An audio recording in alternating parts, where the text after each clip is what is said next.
April 6 రానే వచ్చింది. ఈలోగా హర్మూజ్ స్ట్రైట్ని ఓపెన్ చేయకపోతే అప్పుడు మీ సంగతి చెబుతానంటూ ట్రంప్ వార్నింగ్ ఇచ్చిన విషయం మనకు తెలిసింది. ఈరోజు 4వ తారీఖు, అంటే కేవలం 2 రోజుల సమయం మాత్రమే మిగిలి ఉంది. ఈలోగా ఈరోజే ఇజ్రాయెల్కి సంబంధించిన ఒక కార్గో షిప్ని ఇరాన్ అటాక్ చేయడం, ధ్వంసం చేయడం మనం చూసాం. గత 2-3 రోజుల్లో అమెరికాకి సంబంధించిన కీలక ఫైటర్ జెట్స్ని కూడా ఇరాన్ కూల్చేయడం మనం చూసాం. మరోవైపు ఇప్పటికీ గల్ఫ్ దేశాల మీద, అరబ్ దేశాల మీద ఇరాన్ దాడులు కొనసాగుతూనే ఉన్నాయి. అండ్ స్ట్రైట్ ఆఫ్ హార్మూజ్ని ఓపెన్ చేస్తామని కానీ దానికి సంబంధించి ఏ చిన్న మాటని కూడా ఇరాన్ మాట్లాడకపోగా అమెరికాకి వార్నింగ్ ఇస్తూ రావడాన్ని మనం చూస్తున్నాం. సో ఇప్పుడు ఈ నేపథ్యంలో ట్రంప్ మరొకసారి గుర్తు చేసే ప్రయత్నం, జరగబోతున్నటువంటి భారీ విధ్వంసాన్ని మరొకసారి హెచ్చరించే ప్రయత్నం ఇరాన్ని చేశారు ట్రంప్. ఒకసారి ట్రంప్ చేసినటువంటి పోస్ట్ నేను మీకు చూపిస్తున్నాను స్క్రీన్ మీద. ఒకసారి నేను మీకోసం చదివి వినిపిస్తాను. Remember when I gave Iran 10 days to make a deal are open up the Hormuz straight. Time is running out. 48 hours before all hell will rain down on them. Glory be to God. President Donald J Trump అంటూ Trump చేసినటువంటి tweet నేను మీకు చదివి వినిపిస్తున్నాను. అంటే Trump హెచ్చరిస్తున్నారు, కేవలం 48 గంటల సమయం మాత్రమే ఉంది. For what? Hell will rain down on them అంటూ చెప్తున్నారు. అంటే నరకాన్ని మేము చూపించబోతున్నాం, ఇరాన్కి విధ్వంసం సృష్టించబోతున్నాం. ఇరాన్ని మన తెలుగులో ఒక పదాన్ని ఉపయోగిస్తుంటారు, రావణ కాష్టం అని చెప్పేసి. అలా మార్చబోతున్నారా? పూర్తిగా నరకం చూపించబోతున్నారా ఇరాన్కి? అంటే ట్రంప్ మాటలు మనం చూస్తున్నాం, ట్రంప్ చేస్తున్నటువంటి వార్నింగ్ మనం చూస్తున్నాం. ఆ 10 రోజుల డెడ్ లైన్ ముగుస్తోంది. కేవలం 48 గంటల సమయం మాత్రమే మిగిలి ఉంది. 48 గంటల్లో ఇరాన్ ఒకవేళ స్పందించకపోతే నరకం అంటే ఏంటో చూపిస్తానంటూ ట్రంప్ చెప్తున్నాడు. దేవుడు అండగా ఉన్నాడంటూ ట్రంప్ పోస్ట్ చేశాడు. ఇరాన్పై సైనిక చర్య ఉంటుందంటూ ట్రంప్ ఇండైరెక్ట్ వార్నింగ్ ఇస్తున్నారు. హర్మూజ్ జలసంధిపై ఇరాన్ నియంత్రణను ఇప్పుడు ట్రంప్ డైరెక్ట్గా సవాల్ చేసే టైం వచ్చేసింది. యుద్ధం ప్రారంభం అయిన తర్వాత హర్మూజ్ను ఇరాన్ మూసివేయడం మనకు తెలుసు. హర్మూజ్ మూసివేతతో ప్రపంచ ఆర్థిక వ్యవస్థపై తీవ్రమైనటువంటి భారం పడితే ట్రంప్ మీద తీవ్రమైనటువంటి ఒత్తిడి పెరిగింది. అన్ని ప్రపంచ దేశాల నుంచి, ఓవైపు అమెరికా మిత్ర దేశాలైనటువంటి గల్ఫ్ దేశాల నుంచి, ఇతర దేశాల నుంచి సైతం, యూకే నుంచి, యూరోపియన్ కంట్రీస్, అదర్ కంట్రీస్ నుంచి విపరీతమైనటువంటి ఒత్తిడి ట్రంప్ మీద పెరిగింది. ఈ నేపథ్యంలో ట్రంప్ 6వ తారీఖు వరకు టైం ఇచ్చారు. ఈలోగా హర్మూజ్ స్ట్రైట్ ఓపెన్ చేయాలి లేదా పీస్ కుదుర్చుకోవాలి మాటల ద్వారా.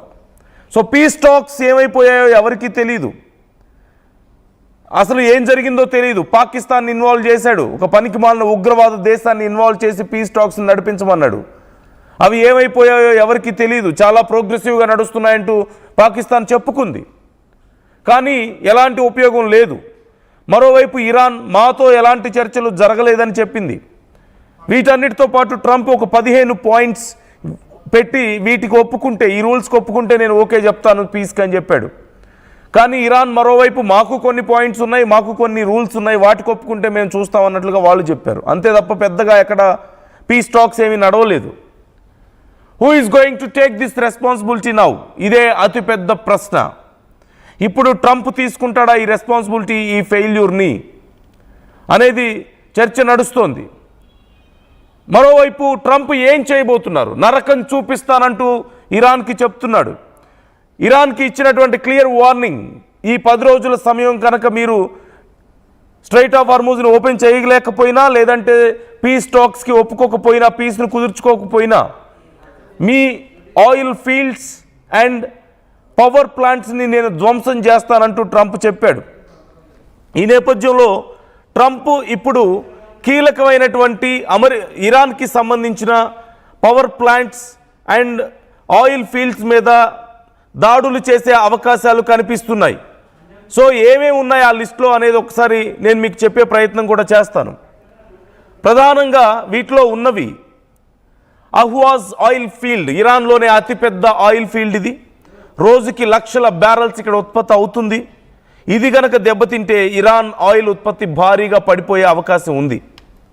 వీటితో పాటుగా సౌత్ పార్స్ గ్యాస్ ఫీల్డ్ ఉంది. ప్రపంచంలోనే అతిపెద్ద గ్యాస్ ఫీల్డ్ ఖతార్తో షేర్ చేసుకుంటూ ఉంది ఇరాన్. ఇది ముఖ్యంగా విద్యుత్ ఉత్పత్తికి, ఇండస్ట్రీస్కి ఉపయోగపడుతుంది. ఒకవేళ దాడి చేస్తే పూర్తిగా ఇరాన్ గ్యాస్ సరఫరా కట్ అయ్యే అవకాశం ఉంది. అలాగే పవర్ ప్లాంట్స్కి అందాల్సినటువంటి సప్లై కూడా అందదు. వీటితో పాటుగా గెచెస్ట్రాన్ ఆయిల్ ఫీల్డ్ ఉంది. ఇది చాలా ఓల్డ్ది ఇరాన్లో, కానీ అతిపెద్ద ఆయిల్ ఫీల్డ్ ఇది. ఎగుమతులకి ఇది చాలా ఇంపార్టెంట్. విదేశాలకు ఇక్కడి నుంచి ఆయిల్ సప్లై జరుగుతూ ఉంటుంది. దీని మీద దాడి చేసే అవకాశం ఉంది. At the same time Azadegan oil field ఉంది. ఇరాన్కి పెద్ద నిల్వలు ఉన్నటువంటి ప్రదేశం, ఇక్కడ ఎక్కువగా స్టోర్ చేసి పెట్టుకుంది. ఇరాక్ బోర్డర్కి దగ్గరగా ఇది ఉంటుంది. ఒకవేళ ఇది దాడి చేయాలనుకుంటే ట్రంప్ ఇక్కడ దాడి చేసే అవకాశం ఉంది. ఎందుకంటే ఇరాన్కి పక్కనే ఉంది, ఇరాక్కి పక్కనే ఉంది. ఇరాక్ సపోర్ట్ కొంత ఈ విషయంలో ట్రంప్కి దక్కుతుంది. And at the same time యుద్ధంలో ఇది చాలా సెన్సిటివ్ ప్లేస్ కూడా అండ్ ఈజీ టు టార్గెట్.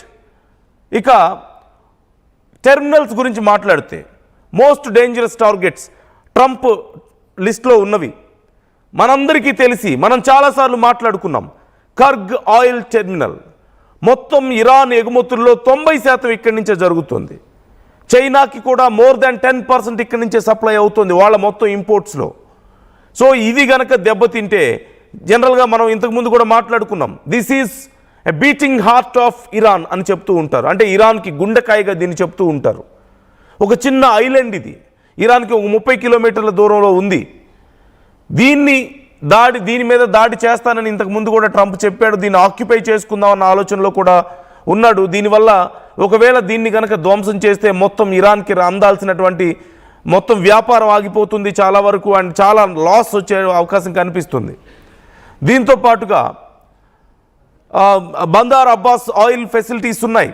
ఇది స్ట్రెయిట్ ఆఫ్ హార్మూజ్ పక్కనే ఉంటుంది. ఇక్కడ షిప్పింగ్ అండ్ వాళ్ళ నౌకాదళానికి చాలా ముఖ్యమైనటువంటి ప్లేస్ ఇది. ఒకవేళ ఇక్కడ దాడి చేస్తే స్ట్రెయిట్ ఆఫ్ హార్మూజ్ మీద ఇరాన్కు ఉన్నటువంటి పట్టును కోల్పోవడానికి ఇది దోహదం చేస్తుంది. ఖచ్చితంగా ట్రంప్ దీని మీద దాడి చేసే అవకాశం కనిపిస్తుంది. ఇక వీటితో పాటుగా ఈరోజు కూడా దాడి జరిగింది బుషేర్ న్యూక్లియర్ పవర్ ప్లాంట్కి దగ్గరలో 350 మీటర్ల దూరంలో ఈరోజు కూడా పేలుడు సంభవించింది. గత నెల రోజుల్లో 4 సార్లు ఇక్కడ అమెరికా, ఇజ్రాయెల్ దాడులు చేసే ప్రయత్నం చేశాయి. అయితే ఇక్కడ ఒకవేళ దాడి చేస్తే రేడియేషన్ లీక్ అయ్యే ప్రమాదం ఉంది. చాలా వరకు గల్ఫ్ దేశాలకి ఇది తీవ్ర నష్టం చేస్తుంది.